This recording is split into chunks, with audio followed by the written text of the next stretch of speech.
paz. Quiero que se vayan en paz, pero desde que ya no estás prefiero empezar de cero. Estoy que me muero, que descansen en paz. Quiero que se vayan en paz, pero desde que ya no estás prefiero empezar de cero. Estoy que me muero.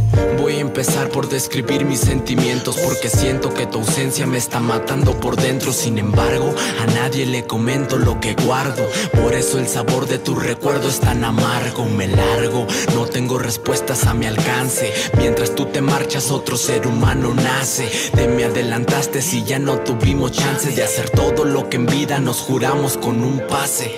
Que en paz descanse tu sonrisa para siempre, y que Diosito me perdone por ser tan indiferente. Me duele ver la realidad sin tu presente. Ojalá que todo fuera un sueño donde mienten. Soy transparente como tú me lo enseñaste, y a pesar de todo yo sé que tú no me fallaste. Nunca te rajaste, siempre me ayudaste. Por eso te llevo en mi cartera a todas partes.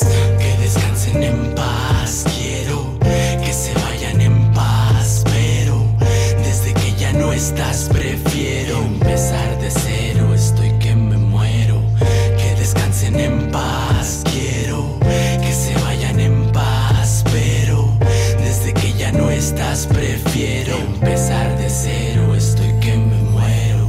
Esto va dedicado para Juan y para todos mis seres queridos que ya no están. Que descansen pa' Charmín y que Dios bendiga a Fidel. El primer trago va por él y el segundo por mi mujer. Yo no sé qué voy a hacer cuando se repita la historia en mi memoria. Tengo muchas más penas que glorias. Perdí la fe y se me acabaron las victorias, porque desde que te fuiste no encuentro mi trayectoria. En esta vida no todo es color de rosa. A veces se gana y a veces se pierden cosas. No me imagino mis restos bajo una losa, pero tarde que temprano voy a estar en una fosa. Pienso en mi esposa y la verdad me entran los nervios, porque en realidad no puedo comprender a ningún medio.